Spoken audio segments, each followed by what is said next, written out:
Welcome to today's episode of Elite Mindset Podcast, where we'll explore why intelligent children often end up feeling isolated and struggle as they become adults. This episode includes subtitles, so you can follow along at your own pace and reflect on these ideas more intentionally. Have you ever wondered why so many gifted kids grow up feeling stuck, disconnected, or completely alone? They were praised, encouraged, and told they were bound for greatness. But somewhere along the way, that promise seemed to fade. What went wrong?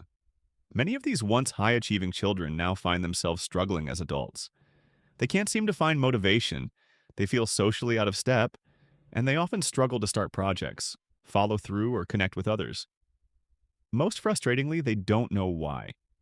On the outside, everything looks fine.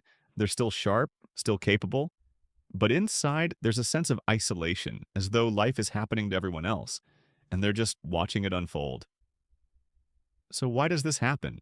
One big reason is that many smart kids build their entire identity around their intelligence. And what once made them feel special as children can become the very thing that holds them back as adults. Let's dive into why this happens and how we can break free from it, because this isn't about failure, it's about a coping strategy that no longer works.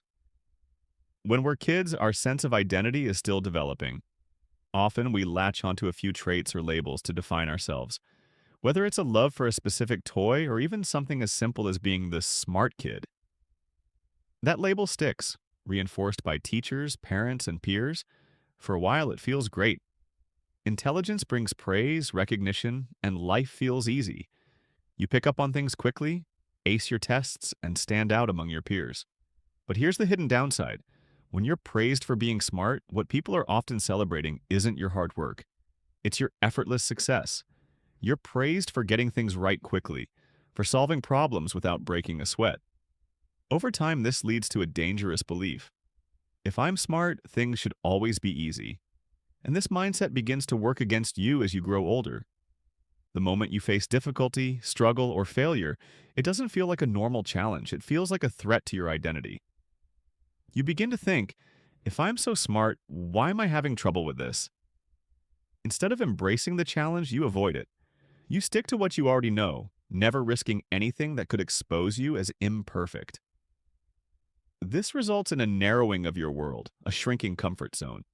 At some point, you realize that you've built your entire identity around something fragile, being the perfect smart kid. You avoid failure at all costs, and in doing so, you stop growing.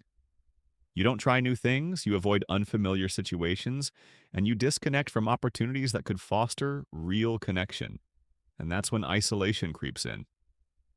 Connection happens through shared experiences, working together, making mistakes, learning together. But when you opt out of those experiences, you miss out on the opportunities for true connection. You're still craving companionship, but instead of bonding, you try to analyze others and understand them from a logical perspective. This can lead to cognitive empathy, where you intellectually understand what others are feeling but don't engage emotionally. This disconnect can make socializing feel like a task that requires perfection. You don't just interact with others, you're constantly calculating how to respond, what to say next, and what they might be thinking. This mental load makes social interactions exhausting, leading you to avoid them altogether. Now, you might try to fix these emotional gaps with your intellect. You may try reasoning your way through feelings of loneliness or self-doubt, thinking that logic can solve the emotional problem. But intelligence isn't designed for this. It's a tool for solving external problems, not internal ones. And when you try to use it to fix your self-esteem, it loops in frustration. The real issue is that emotional growth was often neglected. As you focused on being smart, you left behind the opportunity to grow emotionally. Eventually, when the pain of isolation becomes unbearable, your ego steps in to protect you. You might tell yourself, I'm just different from others, or I don't relate to people because I'm too deep. This defensive arrogance isolates you even more, creating a barrier between you and others, even when you long for connection. The first step in breaking this cycle is to stop identifying yourself as the smart one. It's not that intelligence is bad, It's that basing your self-worth on it becomes toxic. When your value is tied to being exceptional, you avoid things that could challenge that image. You avoid failure, risk, and growth to protect the illusion of perfection. To move forward, you need to build a new identity, one not defined by intelligence, but by your willingness to grow. Instead of asking, what will make me look smart? Ask, what will help me move forward? Let go of the need to always succeed and embrace discomfort.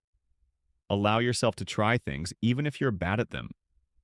Step into situations not to prove yourself, but to experience life as it is, imperfect, messy, and human. If you've spent your life trying to be the smartest person in the room and now feel stuck, this is where the change begins. You stop trying to impress others and start being real. You stop clinging to a version of yourself that needs to be above it all, and instead, step down into the world where real connection happens. And when you do this, you'll finally feel at home. Not because you earned it or deserve it, but because you've allowed yourself to simply be human. If any part of this resonates with you, leave a comment and let me know what stood out. Chances are you're not the only one who feels this way. Acknowledging these patterns can be the first step toward breaking free. Take care of your mind, and I'll see you in the next episode.